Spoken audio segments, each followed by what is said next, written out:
Buenos días. Un gusto compartir este tiempo y gracias a Sergio, a Joaquín, a Paloma y a Javier por la organización de esta convocatoria.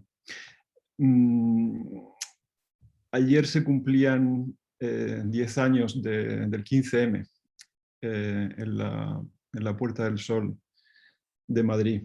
Un momento que marcó un antes y un después en la conceptualización de la actividad política en España y que fue parte de un movimiento a escala global que tuvo distintas manifestaciones en distintas plazas y espacios del planeta y que reveló un espacio que era un espacio de poder donde en su momento estuvo la policía franquista y un lugar de represión, un espacio de celebración, que es donde se celebra el fin de año cada año, lo reveló y lo resignificó como un espacio político.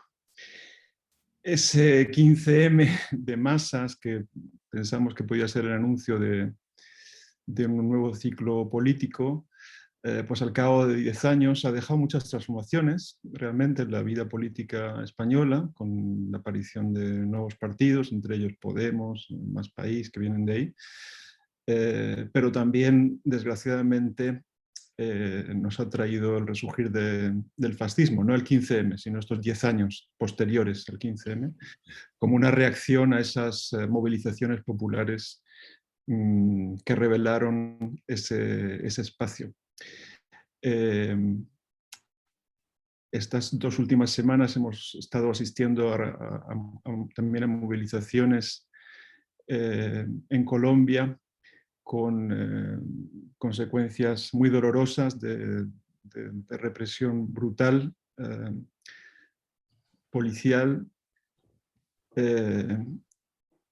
y en otros países el retorno de la brutalidad y el retorno del fascismo como reacción a esta revelación del espacio público, pues obliga a posiciones de resistencia fuertes. En algunos casos se consiguen éxitos. En Chile se está votando la Asamblea Constituyente. En otros casos la resistencia debe mantenerse. En otros casos el duelo, como puede ocurrir en Gaza, hoy también hace muy difícil pensar ni siquiera en resistencia. Los espacios públicos, en este caso, estos espacios revelados, son espacios revelados en un sentido macropolítico, tal como los acabo de denunciar. Pero también puede haber revelaciones micropolíticas o intervenciones micropolíticas en los espacios públicos, en los modos de la apertura, de la apropiación, de la resacralización. Y me gustaría hoy insistir en esta cuestión de la resacralización o la recuperación, o también podría ser reencantamiento o recuperación de lo sagrado, en cuanto a recuperación del vínculo, en cuanto a recuperación del vínculo social o del vínculo comunitario, que de algún modo es lo que permitió la celebración de esas movilizaciones, sea el 15M o sea el inicio de la protesta en Cali, pero también otras formas de concebir la comunidad y la colaboración. Deshacer nudos para producir vínculos. Deshacer nudos, y hago referencia a lo que Sudi Rolnik en el prólogo a su libro Insurrecciones Micropolíticas formula cuando habla de deshacer el nudo de la garganta que impide que salga el flujo de la voz. Este nudo de la garganta pueden ser también herencias represivas o herencias coloniales que es necesario liberar. Deshacer nudos para producir vínculos. Deshacer nudos que nos asfixian para producir vínculos que nos dan vida. El vínculo es una verdad que en el caso de la práctica artística es una verdad que anida en la forma, pero que no por anidar en la forma se aleja de la realidad, sino que es fiel a la realidad y es fiel a lo existente. Hay vínculos básicos que en este tiempo de confinamiento echamos mucho de menos. El vínculo básico de la mirada recíproca, de mirarnos recíprocamente sin la mediación de la pantalla, de saber que realmente estoy mirando a alguien a los ojos y no imaginándome que lo miro a los ojos. O el vínculo de la palabra que se intercambia de manera fluida y libre en un diálogo no mediado, o el vínculo de las manos que se entrelazan sin guantes y sin mascarillas, o los vínculos de los abrazos. Hay vínculos sagrados y vínculos profanos. Hay vínculos sagrados porque es necesario protegerlos, no porque sean secretos o propiedad de unos elegidos, sino que es necesario protegerlos y por eso están en espacios cerrados, en espacios protegidos. Y esos vínculos sagrados pueden ser de naturaleza religiosa o pueden ser también de naturaleza íntima o familiar o afectiva. Y es necesario protegerlos del espacio público para preservarlos. Y hay vínculos profanos que se dan en la esfera pública y que su sentido precisamente es que existan en la esfera pública. En cierto modo, el arte o las prácticas artísticas, desde su pre-nacimiento, desde antes de que se llamaran prácticas artísticas, tienen estas dos dimensiones o generan vínculos de estos dos modos. Pensando en las manos que se estampan en las paredes para producir las primeras pinturas y que en muchos casos están en cuevas, protegidas de las miradas, reservadas a las comunidades que consideran esas pinturas como un vínculo para la pervivencia de la comunidad. Y hay vínculos profanos que pueden ser danzas festivas, que pueden ser rituales públicos, que pueden ser cualquier tipo de celebración comunitaria. Manos que se estampan de manera protegida o manos que se entrelazan de manera pública en la danza. Es muy difícil hacer arte con guantes. Los guantes, como este, que tuvimos que usar y que seguimos usando para protegernos de los virus, pero que también se usan para tratar con cuidado los libros antiguos o las pinturas antiguas en el ámbito de la restauración. Es muy difícil hacer arte con guantes, aunque a veces los guantes sean necesarios para conservar las obras artísticas o las obras del pasado. Pero es mejor quitarse los guantes. John Dewey, un filósofo pragmatista del principio del siglo pasado, en cierto modo hablaba de esto, de cómo aquellas obras artísticas que habían surgido en espacios donde no hacía falta guantes para que fueran arte, perdían su sentido cuando eran conservadas en los museos. Y eso afecta tanto a obras que, digamos, se pueden conservar en museos etnológicos o de antropología, máscaras o tapices que tenían un sentido de uso ceremonial o celebrativo y se convierten en obras reservadas, pero también en museos de arte como que conservan estatuas o que conservan cuadros cuya función originalmente era distinta a la de esa contemplación aséptica de los museos o de los teatros. Y John Dewey proponía que el arte debía volver a producir experiencia. Debía ser un lugar de experiencia y no un lugar de contemplación estética inmunizada. Esta idea del arte como experiencia está detrás de muchas tentativas en los últimos 100 o 150 años, ¿no? de artistas que han intentado romper o disolver los marcos de la autonomía para producir experiencia estética compartida y con una voluntad de vínculo, de producir vínculo. Esto generó dos movimientos que podrían ser casi contradictorios y que tienen que ver con el enunciado que adelantaba Paloma y que adelantó también Sergio. Por una parte, lo que en su momento llamé, hace ya unos cuantos años, irrupción de lo real, y que tuvo que ver con un intento de desestabilizar los marcos, desestabilizar el marco del teatro,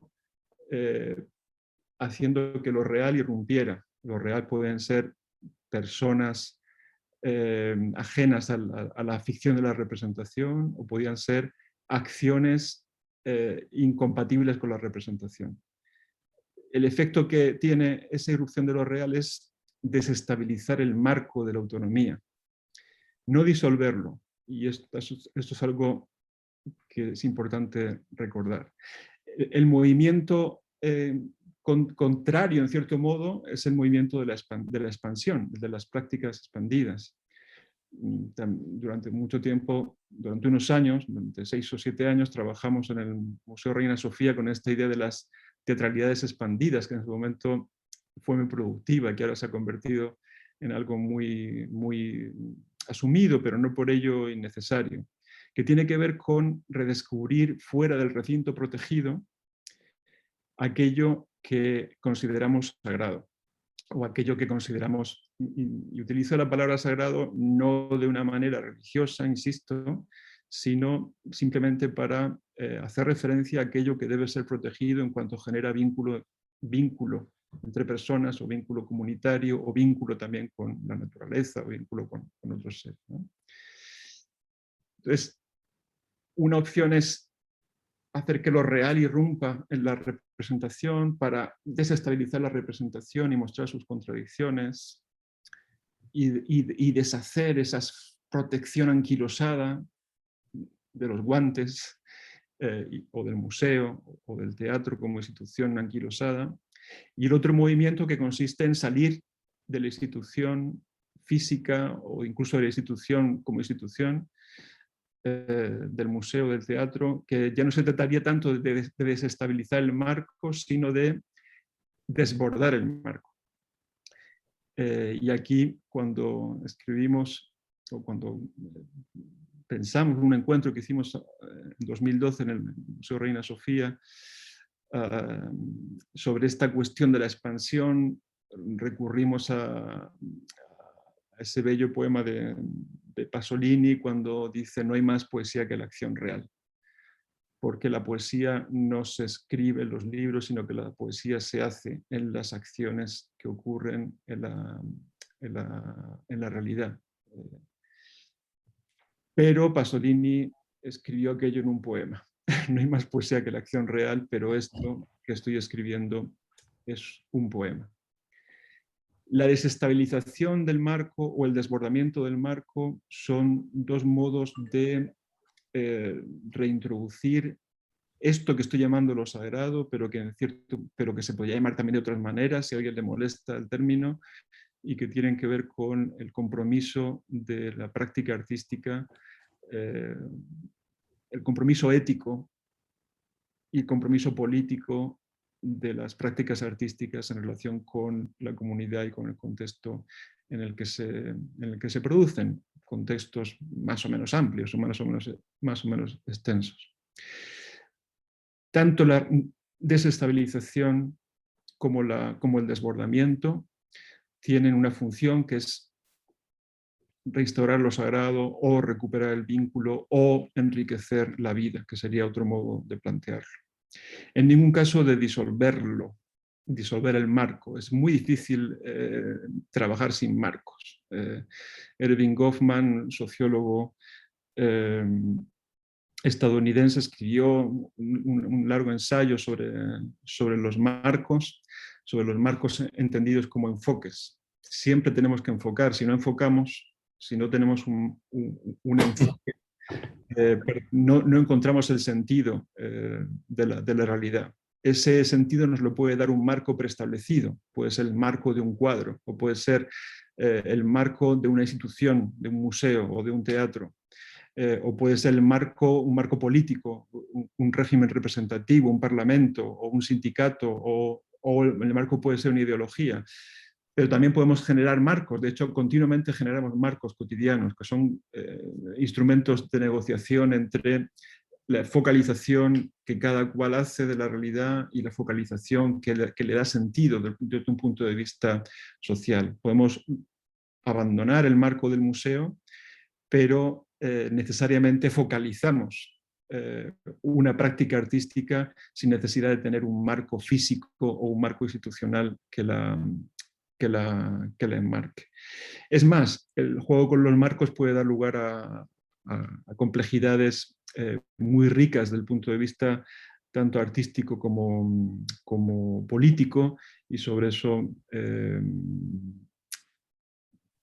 es como una de las grandes aportaciones de Bolívar Echeverría, el filósofo ecuatoriano que vivió mucho tiempo en México y que trabajó mucho la idea del barroco, precisamente como la superposición de los marcos, que dan lugar a un cuestionamiento de los marcos rígidos o de los marcos estables, pero no por medio de la disolución, sino por medio de la superposición de marcos aparentemente contradictorios, ¿no? Que permiten entender la realidad desde lugares radicalmente contradictorios y sin embargo se superponen, y de ahí surge el barroco. Cuando trabajamos en la práctica expandida, la primera formulación de esta idea la hizo Rosalind Krauss allá por los años 70, cuando habló de la escultura en el campo expandido. Luego se empezó a hablar del cine expandido, de la poesía expandida, de la teatralidad expandida, que tenían que ver en el fondo con esta idea de desbordar. En el caso de Rosalind Krauss era un modo de definir negativamente la escultura, ¿no? La escultura es todo aquello que no es ni paisaje ni arquitectura. Esa idea de apertura, ¿no? Lo que se promueve con la idea del campo expandido es precisamente no tener que definir o poder definir negativamente, que en el fondo es lo mismo que se hizo con el concepto de performance art o el concepto de artes vivas. Son modos de no tener que definir o de definir negativamente, ¿no? Performance art es aquello que no es ni teatro, ni pintura, es todo lo demás. Aunque el concepto de artes vivas hay algo añadido que tiene que ver con la defensa de la vida. Y es precisamente esta idea de la vida como valor o de la vida como principio ético la que creo que deberíamos tener siempre en cuenta al pensar qué estamos buscando al desestabilizar o qué estamos buscando al expandir nuestra práctica. Ketty Chukrov, una teórica rusa, insistía mucho en la idea de que cuando los artistas revolucionarios soviéticos decidieron dar la espalda a la institución cerrada del arte y desbordar el marco y producir obras en el espacio público o en el espacio publicitario o en el espacio del trabajo o en el espacio social, lo que querían no era disolver el arte en la vida, no querían anular el arte para dedicarse a producir formas estéticas en el espacio del trabajo, en el espacio vital, sino lo que querían es que la vida fuera artística. Esa era la utopía revolucionaria, que la vida sea artística, no que el arte desaparezca y que nos dediquemos a vivir y que entonces la práctica artística tenga que someterse a las reglas heterónomas de otras disciplinas. Porque hay un valor en lo artístico y hay un valor en lo poético que nos gustaría compartir, pero nos gustaría compartir sin disolver la potencia de lo poético y sin disolver la potencia de lo artístico. Jean Genet escribió en el año 70: cada vez nos damos cuenta más y más de que el pensamiento revolucionario tiene como origen una emoción poética. Ese valor de lo poético, que está asociado a la vida, pero que está también asociado a la transformación, a la necesidad de transformación como condición de lo vivo, frente a la inmovilización o a la fijación o a la represión como condición del poder o de del tanatopoder, ¿no? De ahí podemos pensar en una serie de procedimientos que llevan o que permiten esta expansión.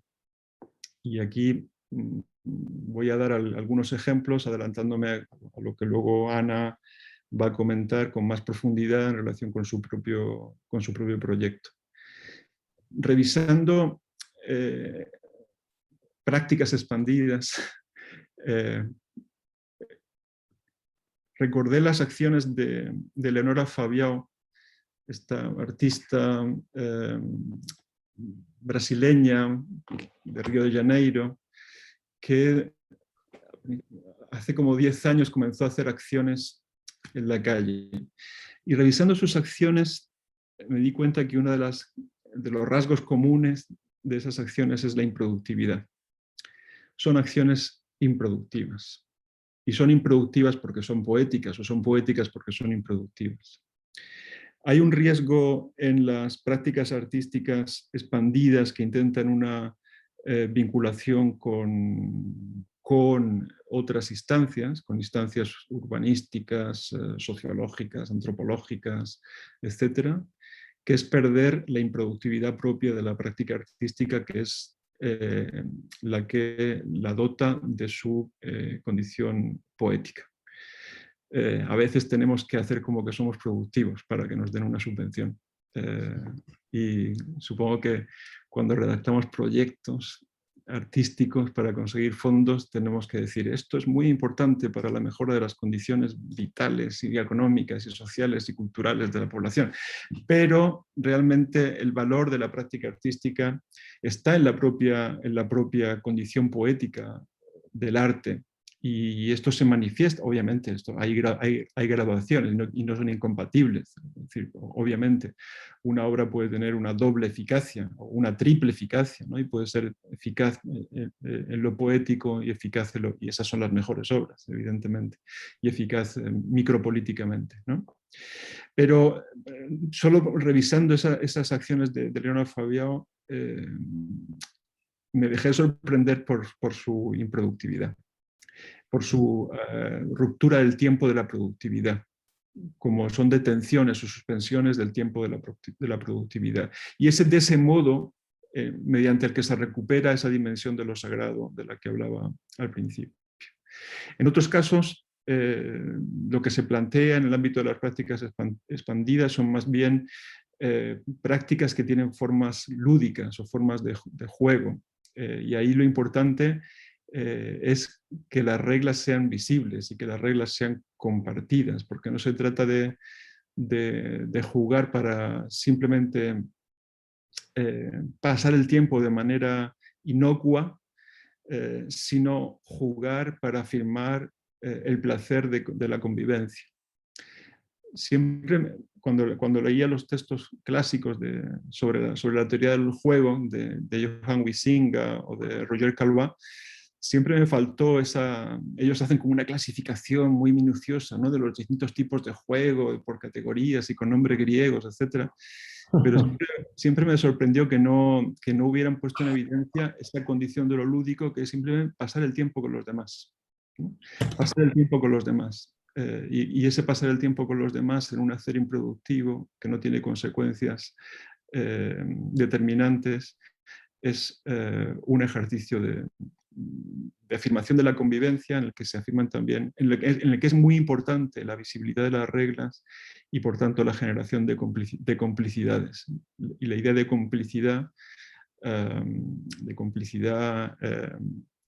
en este caso, en el sostenimiento del juego, es muy relevante. En otros casos, lo que se activa son dispositivos a partir de pequeños mecanismos, que pueden ser mecanismos también de reglas, o pueden ser mecanismos de objetos, o pueden ser mecanismos de definiciones espaciales. Y lo importante de los mecanismos es que no hagan desaparecer la singularidad de las voces, que sean dispositivos, o que los dispositivos de participación sean siempre dispositivos de escucha, en que las voces singulares no sean absorbidas. La voz, en este caso, como esa manifestación, casi es la manifestación más directa de la singularidad incorporada de las personas. Y también pueden darse formas narrativas. Estas voces pueden construir tramas en las que ya empiezan a formarse otras complejidades. Tramas de voces que no anulan la singularidad de cada voz, pero que permiten la construcción de fenómenos más complejos. Por ejemplo, ficciones. Por ejemplo, metáforas. Y ahí aparecen intervalos. Cuando se crea una ficción, entendiendo ficción no como no solamente como el fingir algo que no eres o como el fingir algo que no existe, sino como la reordenación de lo existente para producir una realidad alternativa a aquella existente a partir de lo que existe, también podría ser lo otro, podría ser un fingir lo que no existe. La importancia de las ficciones, como la importancia de las metáforas, tiene que ver con la producción de intervalos resonantes. Intervalos resonantes. ¿Qué significa eso? Que podemos estar postulando dimensiones de tiempo o dimensiones de realidad distantes, pero que coinciden. Y en esa coincidencia, distancia, se produce el intervalo. Por ejemplo, cuando estoy, remitiéndome para no perderme mucho, a una de las acciones de Leonora Fabiao, en la que ella reparte postales, que no son postales, son como anuncios, reclamos, en la calle, que son reproducciones de distintas imágenes de esa misma calle a lo largo de la historia. Y esos reclamos, que tienen la forma de los mismos reclamos que sirven para anunciar sexo, o para anunciar compraventa de oro, o para anunciar cualquier cosa que se quiera comprar o vender, esos reclamos generan un intervalo resonante en la medida que introducen una temporalidad distinta en la temporalidad presente. Esa producción de intervalos produce una densificación de la experiencia, aparte que obviamente da lugar a conversaciones, a compartir memorias, a debatir, pero produce una densificación, es lo que antes llamaban un enriquecimiento de la experiencia, por medio de la introducción del intervalo. Los intervalos pueden ser también fantasmas, como convocar a personas desaparecidas, pero que vivieron ahí alguna vez, ¿no? Esos intervalos que producen las ficciones y las metáforas generan capas de realidad que permiten ese enriquecimiento o esa trascendencia, que no es una trascendencia espiritualista o metafísica, sino que es una trascendencia que tiene que ver con la materialidad misma de los lugares, y que son formas de, en este caso, de activar memorias, en este caso concreto, pero con una función muy concreta que tiene que ver con la producción de conversación y con la producción de acción a partir de esa memoria. Y otro modo, y con esto ya acabo, tendría que ver con las ritualidades o con los rituales que quizá con la reintroducción de los rituales en el espacio público, que quizás sería la manifestación más directa o más clara de reintroducir lo sagrado o de reencantar el espacio público. Los rituales como acciones que la repetición produce la afirmación de un vínculo. Y que, o tal como lo define Byung-Chul Han, una comunidad sin comunicación. En un mundo en que predomina la comunicación sin comunidad, los rituales permiten la afirmación de una comunidad sin comunicación. Pueden ser en silencio, pueden ser sin intercambiar palabras, sin dar información. Esta reintroducción de lo sagrado en cuanto a afirmación del vínculo por medio de la práctica artística requiere un compromiso ético, una implicación. No se puede hacer, no se puede practicar un ritual sin implicación, o no se puede generar un ritual sin una implicación fuerte. Porque si no, estamos en el riesgo de caer en la, decía Dewey, al mismo tiempo que advertía contra la falsa sacralización de las obras de arte en los museos y que hay que sacarlos de ahí para devolverlos a la vida, también advertía de que el peor enemigo de la experiencia artística o de la experiencia estética no es el museólogo, ni el teórico, ni siquiera el propio artista, sino que es la mediocridad. Y hay que evitar a toda costa caer en la mediocridad. Lo único que podemos hacer para no caer en la mediocridad es con una implicación ética fuerte. El principio fundamental de esta ética, cito a Sueli Rolnik en conversación con Aurora Fernández Polanco, es que lo sagrado es la vida y cuidarla para que persevere es la tarea más importante de la existencia. Y acabo con otra cita, en este caso de Simone Weil, la escritora francesa de principio del 20. Aquello que es sagrado, bien lejos de ser la persona, es aquello que en un ser humano es impersonal. Todo aquello que es impersonal en el ser humano, y solo eso es sagrado.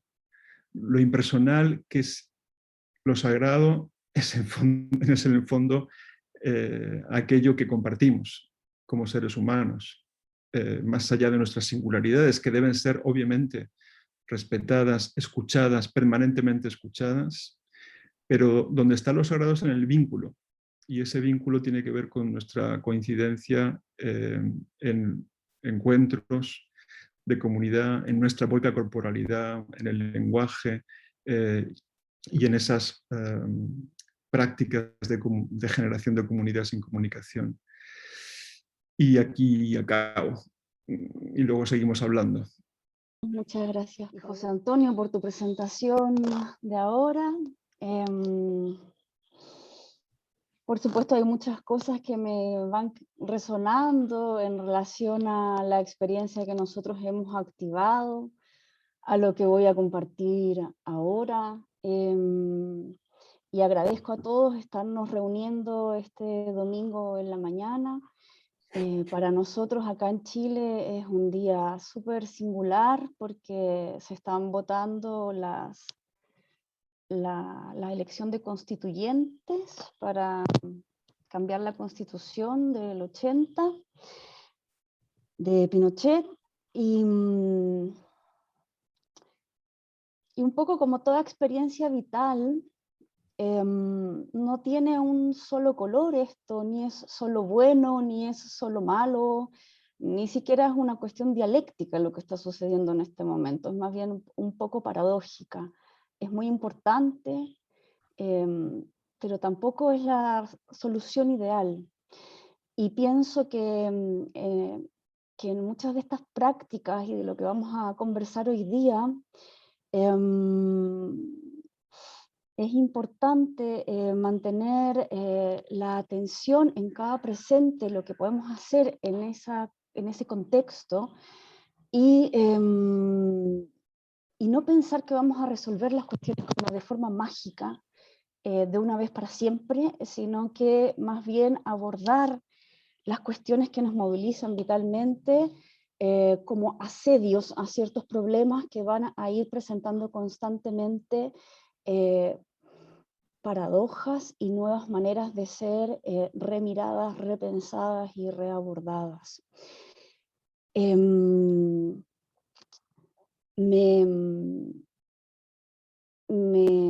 Me parece importante, para poder situar un poco el trabajo que les quiero compartir algunos archivos visuales. Entonces, si están de acuerdo, voy a utilizar las super herramientas de Zoom, de compartir pantalla, que me va a hacer dejar ver, no voy a ver más sus caras, pero esta vez es la única forma que tengo de hacerlo. Entonces, voy a abrir eso y voy haciendo una síntesis un poco de un trabajo que se ha desarrollado entre el 2014 y el 2020.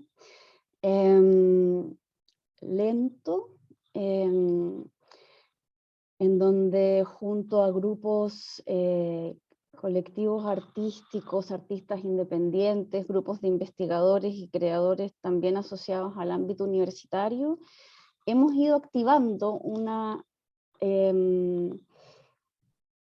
utopía de relación, investigación, creación, que también trabaja con la pregunta sobre cómo nos relacionamos con la ciudad, el espacio donde vivimos y habitamos, y las macromemorias que están contenidas ahí desde nuestros cuerpos de calle, digamos, de a pie.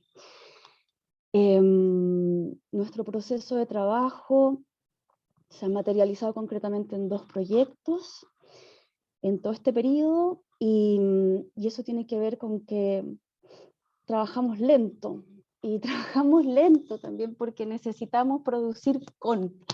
Entonces eso tiene un ritmo que a veces no es el ritmo de un fondo concursable o de una convocatoria X, sino que va como en un devenir que es mucho más pausado que lo que la productividad contemporánea cultural, artística, que a veces nos invita.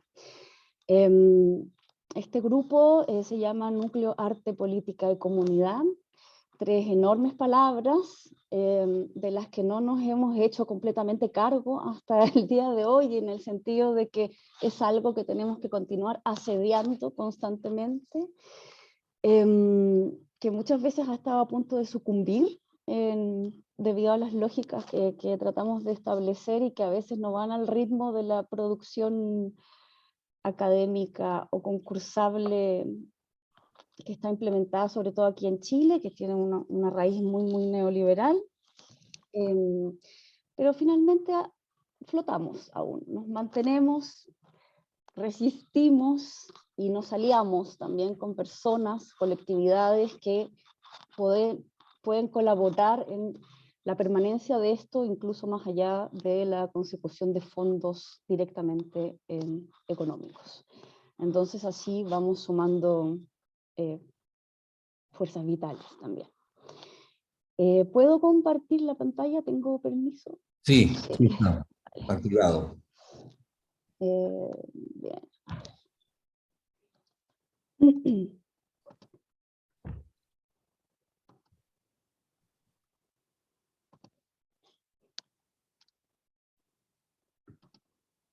Siempre me pone un poco nerviosa esto, porque como que creo que la voy a embarrar. Ahí se ve. Sí. Sí, ya. Bueno, esta es una página web en donde hemos tratado de ir manteniendo como actualizado todo lo que vamos movilizando. Se llama Arte, Política y Comunidad, pero después cuando ustedes entran dice Núcleo Arte, Política y Comunitas, puesto que en un momento entramos en crisis con ese concepto de comunidad, todo lo manoseado que estaba por los organismos estatales, toda la asociación automática que se hace a la cuestión de comunidad como gente que piensa todo lo mismo, y derivamos hacia una concepción de asociatividad, de grupo, de generación de vínculos, que fuera un poco más trans y un poco más escuchadora de lo que en cada presente podíamos contagiar y contaminar como alianzas vitales. Y ahí nos acomodó más el término comunitas, que deriva de la antropología, de las investigaciones de Víctor Turner, y nos sentimos más cómodos en esa cuestión que un poco va también siempre cuestionando las nociones de identidad, ¿no?, que tenemos, que a veces pueden ser nociones muy buenas para cierto levantamiento de estrategias políticas, pero que suelen quedarse un poco escasas o limitadas a la hora de la emergencia de lo que sucede en lo real. Y bueno, con esta página ustedes la pueden revisar con calma si les interesa más adelante. Intentamos visibilizar acá todas las colaboraciones que hacemos con distintas agrupaciones, los materiales teóricos que salen de aquello, registro de las acciones, de cosas que surgen como de una manera más espontánea, sin mucho plan. Pero también está registrado los dos grandes proyectos que hemos hecho, que uno se llama Comisión Ortúzar, acciones en torno al legado de una refundación, la refundación, y el otro Tramalana, 1001 días de destejido colectivo. Ambos proyectos parten de esta pregunta por la relación entre nosotras como artistas, como ciudadanas, como habitantes de un territorio, con la historia de representación que está escrita en ese territorio. El primer proyecto, que es Comisión Ortúzar, partió a propósito de una investigación doctoral que yo realicé en España con guía de José Antonio, en donde me encontré con las actas de la comisión que al día de, que en los 80, entre el 73 y el 80, redactó la constitución que se convirtió en la regente hasta hoy todavía del orden de Chile, del país a nivel de todas sus leyes económicas, políticas, sociales. El archivo tenía 11.000 páginas, porque fueron 5 años de reuniones de un grupo de abogados constitucionalistas de la ultraderecha, y obviamente era imposible abordar ese archivo de forma individual, no solo para mí, sino que para cualquier persona. Entonces quedó en pausa, yo volví a Chile y lo comenzamos a trabajar con estudiantes de la universidad. Y fueron los estudiantes que habían sido muy, muy activos en el movimiento estudiantil del 2011, quienes empujaron a que hiciéramos algo más con estas actas. Y surgió este proyecto donde reunimos estudiantes, activistas, abogados constitucionalistas, historiadores, gente que estaba ya desde ese momento, desde el 2013, trabajando por la Asamblea Constituyente, porque hay cosas que no suceden de un día para otro, que articulamos un trabajo a propósito de este archivo, en donde buscábamos comprender, desmenuzar, descuartizar, volver a escribir, entender desde dónde había surgido toda esta lógica de organización y visión del mundo, finalmente. Hicimos muchísimas acciones, descubrimos la ciudad en ese lugar, descubrimos la ciudad que dialogó respecto de este orden jurídico, social y económico, y también generamos otro archivo después de toda esta experiencia que duró 3 años, desde el 2014 hasta el 2017. El detalle completo de todo esto está en este libro que se puede descargar, que es un catálogo de la experiencia, que se llama Comisión Ortúzar, acciones en torno al legado de la refundación, La misma comisión hablaba de la idea de refundación, de ahí tomamos esa palabra, ellos querían refundarlo, Chile, todo. Y aparece aquí todo el detalle, se puede descargar. ¿Qué fue una de las cosas más significativas para mí de la realización de este proyecto y para el grupo? Descubrir también cómo el poder articula su sentido de representación con mucho sentido de la verosimilitud y de la verdad, pero que son maneras de plantear una lectura del mundo que también son representaciones. Entonces, desmenuzando esa representación, podemos proponer otra mirada a esa representación y por ende como complejizar los modos de percepción de aquellas cuestiones. Voy a contar una cuestión anecdótica, pero que para nosotros fue muy significativo. Hubo un acto de esta comisión que redactó la Constitución, que fue muy importante en el contexto de la dictadura, que fue un acto de carácter secreto, que se llamó el rito de Chacarillas. Era un rito donde la dictadura convocó a los 77 jóvenes más representativos de lo que podía ser el futuro de Chile, para, por primera vez, mostrar los principios fundamentales que iban a regir esta nueva constitución. Y la foto que circulaba siempre de ese rito era esto que yo estoy mostrando acá, que es esta estructura de piedra, en donde militares y cómplices del régimen se reunieron con grandes velas, como ustedes ven ahí en las manos, en una noche de invierno en un cerro de Santiago. Todo el mundo, al ver la imagen, puede fácilmente pensar que están en un recinto militar o en algo así como un fuerte, una cosa muy como importante, o no sé, algo así. Y nosotros en la investigación, en ir a ver dónde era esto, dónde era el Cerro Chacarillas, etcétera, descubrimos que esto que se ve ahí como gran fuerte militar es la parte de arriba de una piscina que está en un cerro de Santiago, y esta parte de aquí es donde va el salvavidas. Debajo de estas piedras está la piscina, que es una piscina que hoy es una piscina pública, donde la gente va, se baña en el verano, etcétera, etcétera. Y estos militares decidieron hacer este rito en ese lugar porque para la foto salía como un lugar muy serio y muy importante. Pero nunca dijeron, estamos adentro de una piscina vacía en pleno invierno. Nosotros fuimos al lugar, descubrimos esto, y hicimos posteriormente acciones en donde marcábamos el lugar, que tiene un carácter un poco turístico, respecto del nacimiento de la Constitución.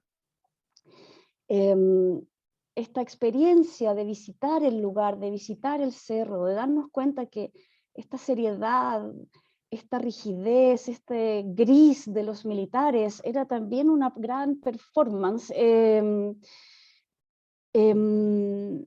nos hacía como reírnos un poco también de los materiales con los que estábamos trabajando y alucinar un poco respecto de la locura de esta gente para instaurar una cosa que parece muy seria, pero también sobre unos pilares que son bastante curiosos, ¿no? Como hacer ritos importantísimos adentro de piscinas vacías en pleno invierno, pero no contarlo. No mostrar cómo sea, no hay teatralidad acá, hay solo ilusión de realidad. Y esta cuestión la señalo porque en relación a todo el proceso que se está activando hoy día en este contexto desde el que estoy hablando, yo fui a votar ayer para poder estar hoy día con ustedes porque siento que voy a aprender de esta experiencia de esta mañana. Pienso que es súper importante mantenerse muy atentos, digamos, a todos estos lugares de fijación de las representaciones y de las importancias de las cosas, puesto que posiblemente muchas veces sea posible encontrar cómo ver aquello que sucede desde otro lado. Sin duda es muy importante lo que sucede hoy en Chile, que Constitución esta se va a cambiar. Para nosotros como artistas activistas, es muy increíble ver que el proceso se está desarrollando. Nosotras cuando trabajamos sobre este problema, hicimos todos los trabajos que hicimos en torno a estas actas y la Constitución del 80, nunca pensamos que iba a cambiar realmente. Nos encontrábamos con mucha resistencia, incluso dentro del país, respecto de tocar estos temas. De nuevo, nos decían, como hasta cuándo insisten con la dictadura, hasta cuándo se habla de esto, hay que mirar el futuro, pasar para adelante. Y de pronto, aquello que nosotros hacíamos no porque fuéramos unos iluminados, sino que porque nosotros estábamos en diálogo con comunidades, activismos, calle, que estaban pensando en eso y que juntos estábamos pensando en eso. Cuando se moviliza todo esto en la revuelta del 2019, perdón, hay mucha gente aquí que ha declarado que no lo veía venir, que de dónde salió, etcétera, y pienso que nuestro grupo no sabía que esto iba a pasar así, pero tampoco nos sorprende tanto que haya sucedido, puesto que también percibíamos que la cosa no daba para más. Sin embargo, me parece importante insistir en que con lo de hoy día no se resuelve nada.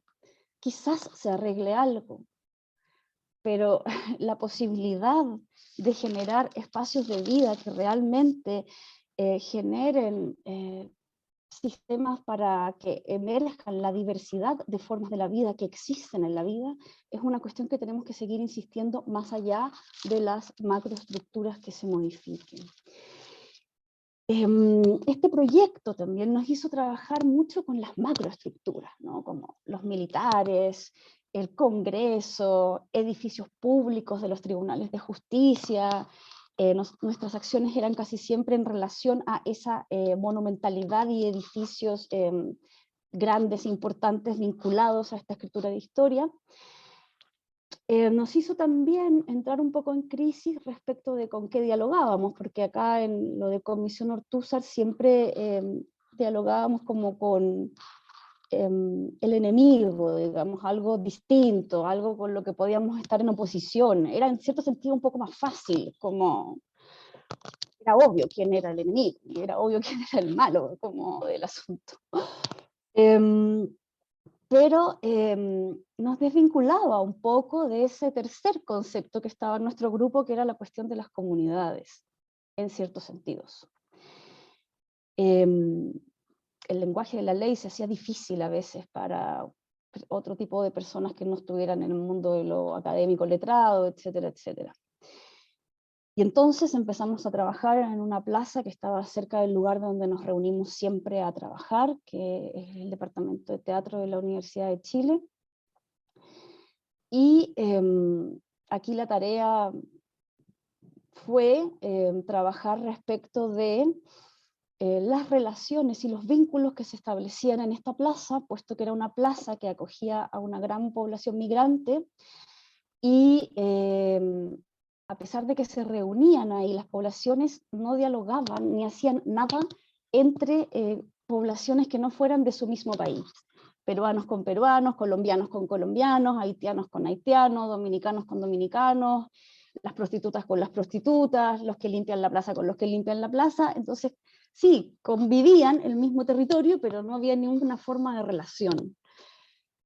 Y comenzamos a trabajar en la idea de la red social, pero no la red social como virtual, algorítmica, sino que la red social física que potenciara formas de acontecimiento de la dimensión corporal, que nosotros consideramos la dimensión básica de la supervivencia, o sea, los cuerpos se han trasladado porque necesitan estar físicamente, no algorítmicamente, mejor que como estaban en sus países, o al menos esa es la idea utópica que moviliza ese desplazamiento. Y empezamos a ver cómo hacer eso, y eso significaba ir a la plaza a escuchar. Primero que nada, paso uno, como estar ahí como otros más, escuchar, tratar de dialogar. Ya no era tan fácil, era quizás a veces más fácil escuchar, tratar de dialogar. ¿Cómo? Hacíamos experimentos, hacíamos comidas, llevábamos mate, como formas de poder ir indagando. Buscábamos dialogar con la población haitiana, nos era muy difícil porque no todos hablaban castellano. Entonces, de pronto descubrimos que muy cerca había un lugar muy vinculado al mundo del tejido, y había muchas tejedoras como cerca de ese territorio. Y empezamos a probar qué pasaba si trabajábamos con la noción de tejido, que se nos asociaba a la red, pero tejido de las cosas que estaban ahí, de las personas que estaban ahí, de los árboles y plantas que estaban ahí. Y empezamos a hacer experimentos de prueba con la cuestión del tejido, tejiendo con lana real, con el material real, relaciones entre las cosas y personas. Y ahí sí pasó que la gente empezó a jugar con nosotros más allá del lenguaje hablado, por ejemplo. Ahí sí pasó que las tejedoras que tejían cerca se empezaron a sumar al trabajo. Ahí sí pasó que descubrimos que había una parte de la población que trabajaba en la plaza, que tejía y se sumaba a este tejido. Y desarrollamos un trabajo desde el 2000, esto empezó cuando ya estaba terminando Ortúzar, entonces empezamos a trabajar en esto el 2016, y trabajamos hasta fines del 2019 con la performance que llamamos Trama Lana, que buscó generar estas relaciones de red entre las personas a partir de la materialidad del tejido. Y esto fue generando estas distintas maneras de interactuar, estas distintas construcciones de redes efímeras, que nosotros fuimos guardando también como testimonio de estas experiencias, que son estos enredos de lana que se ven aquí. Y finalmente todo esto en construcción con estos cuerpos que se iban sumando, destejiendo, tejiendo, anudando también a ratos, enredando y desenredando, se materializó en una cosa que yo llamaría una gran acción colectiva, en la misma plaza, en donde junto a algunas de las personas que se habían tejido en ese periodo, desarrollamos una gran acción conjunta, de forma tal de visibilizar como una especie de acumulación sensible de todo esto que había sucedido en este periodo. Esta acción dialogaba con la monumentalidad de la plaza. Ese caballo es un caballo donde arriba está Pedro de Valdivia, el conquistador de Chile.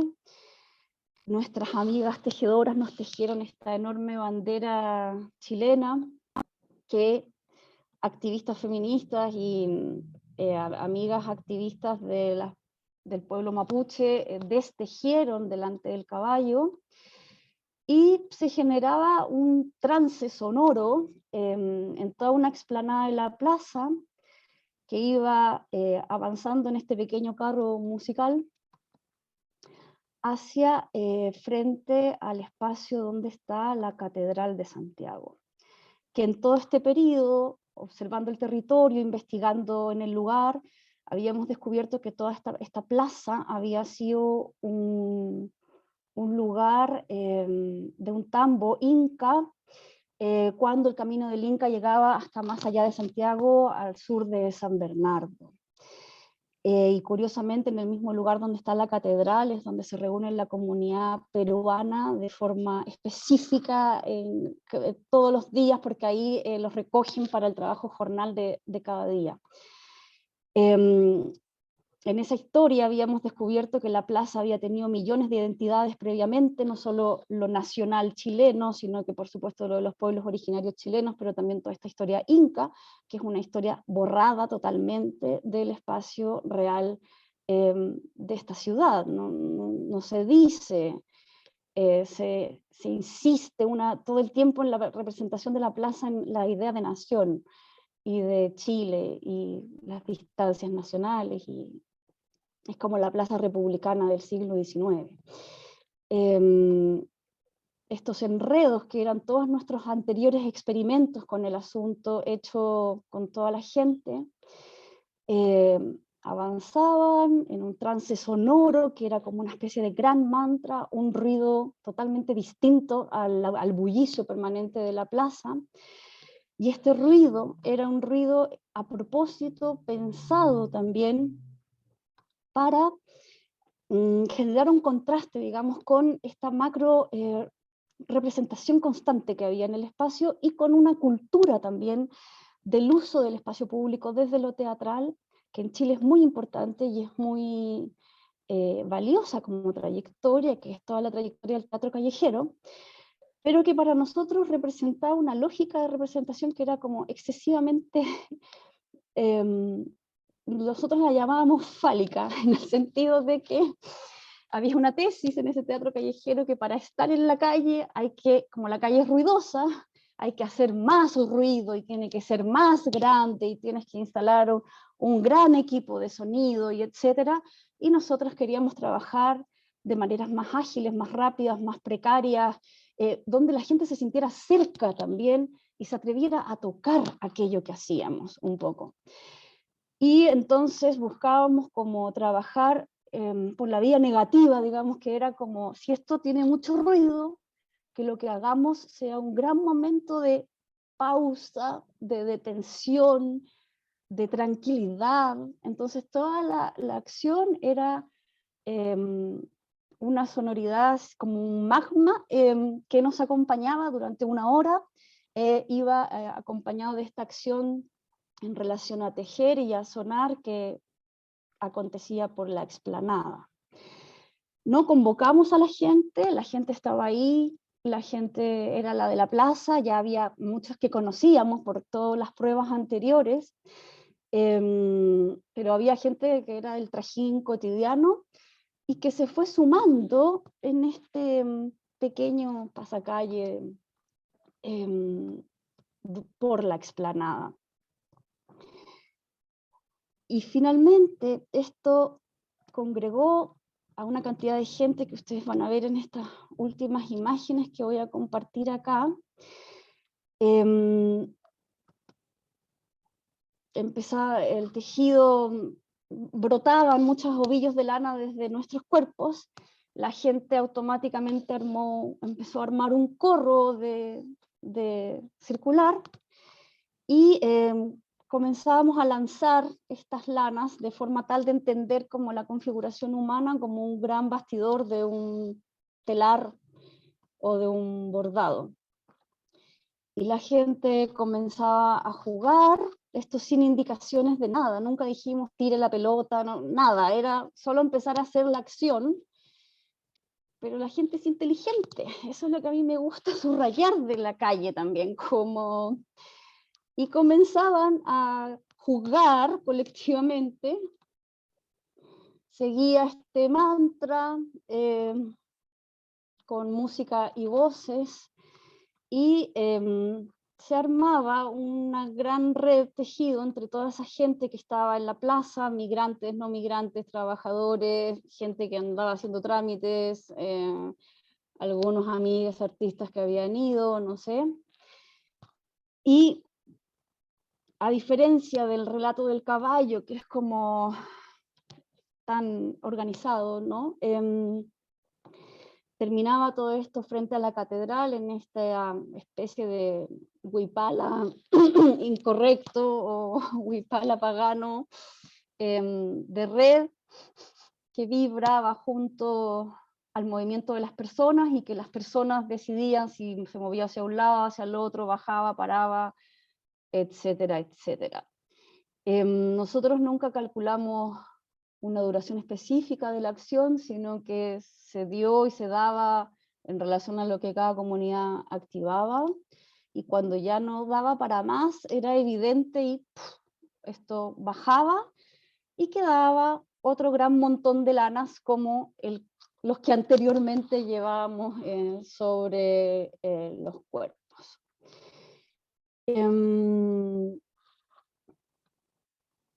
ahí está una de nuestras tejedoras principales, la señora que tejió la bandera. Y esta cuestión nos permitió poder trabajar más radicalmente en relación al problema de las comunidades, o el problema de la comunitas. Y nos dio la posibilidad de imaginar otras maneras de hacer a partir de una relación muy concreta con los materiales. Ambos proyectos tenían esa condición. Uno eran materiales del Congreso Nacional, otro eran estos materiales de cualquier ser humano que está en vínculo con el tejido.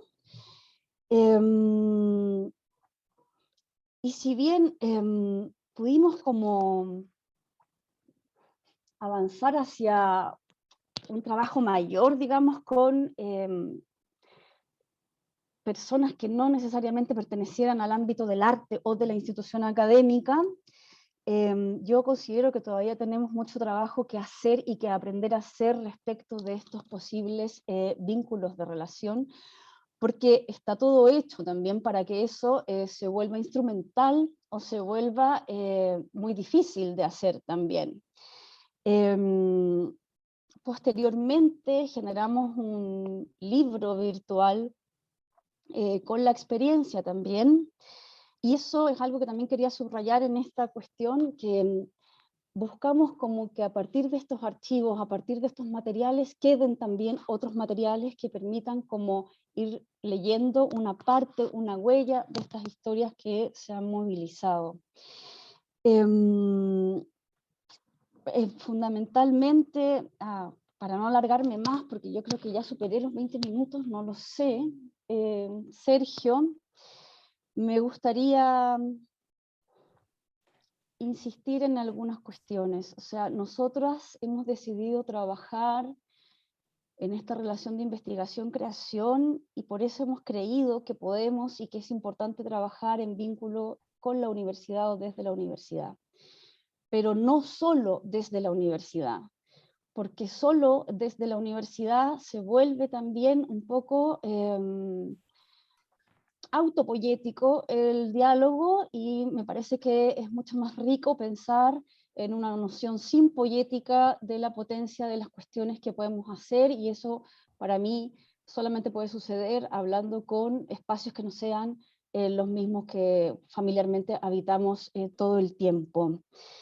Si bien en algún momento nuestro trabajo se inspiró en algunas cuestiones vinculadas a la teoría de la autopoiesis, después nos desarmamos de eso también porque exceso de autopoiesis conduce a un individualismo exacerbado desde nuestra perspectiva, y es necesario hacer simpoiesis, como nos invita un poco la bióloga feminista Donna Haraway, que también nos invita a pensar en una cuestión que me parece fundamental, que es como no pretender que vamos a resolver un problema con la acción artística, sino que más bien vamos a asediarlo y a insistir en aquello, puesto que el día que encontramos la solución, para mí muere algo en una forma, o el día en que todos se suman de forma uniforme a aquello, hay un peligro de muerte o de mortalidad de la acción que es bien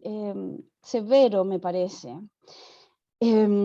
Por último, quisiera, así como a nivel medio conceptual, señalar que nunca hemos podido hacer este trabajo solas y solos como grupo. Hay un diálogo permanente entre nosotras, con otras comunidades, hay contaminaciones y participaciones en relación a activismos, pero también a esa pregunta de cómo lo resolvemos estéticamente, para que no sea solo un acto de propaganda o un acto de mensaje, que nos parece un poco peligroso también.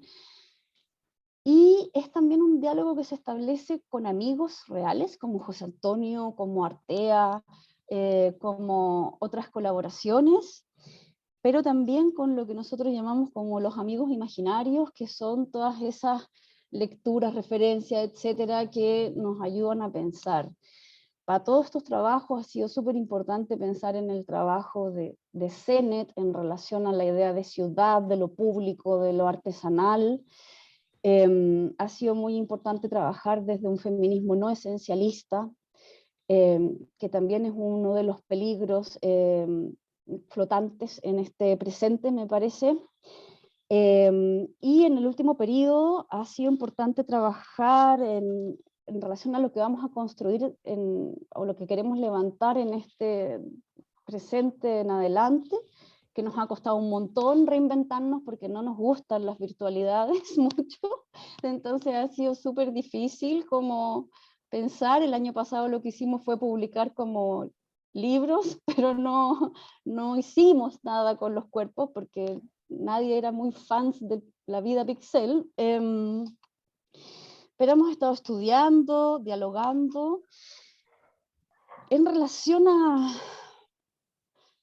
a esa potencia, ¿no? del uso de la ciudad, del uso de las cosas, de lo que sucede cuando la acción empieza a generar creación ya en el lugar de la imaginación, que puede materializarse quizás en una experiencia de acontecimiento corporal posteriormente. Todo esto muy inspirado por la revuelta del 2019, muy en diálogo con eso, pero también con lo que en este momento yo llamo el devenir intifada del mundo, puesto que hemos estado dialogando con un filósofo que trabaja la intifada palestina hace harto tiempo, y la idea de revuelta, y un poco pesimistamente, como que tampoco vemos una solución a toda esta arremetida del conservadurismo y el neoliberalismo y el fascismo como a nivel globo, pero sí vemos la posibilidad de hacer un mundo a propósito de la noción de revuelta, de intifada y de ciertas posibilidades de resistencia desde las acciones micropolíticas y la complicidad y el contagio de subjetividades que atenten contra el orden antropofalo-logocéntrico, como dice Sueli Rolnik, que es otra de nuestras amigas imaginarias. Así que, bueno, esta invitación nos pilla en un momento súper de reinvención, en verdad, pero parece que vamos hacia esa premisa, ¿no? Como hacer este trabajo con la cuestión de este devenir intifada, que a mí pensar que no se resuelve finalmente me alivia, porque me hace no tener una idealización romántica de que vamos a hacer una revuelta y se va a arreglar todo. O sea, no, tenemos que seguir posiblemente a lo largo de toda nuestra vida dando la pelea contra los poderes mortíferos que por todos lados buscan mantener el status quo y generar monocultivos de formas de la vida a todos los niveles, tanto de cómo se produce arte, cómo se produce universidad, cómo se producen las vidas, sexualidades, alimentaciones, etcétera, etcétera, etcétera.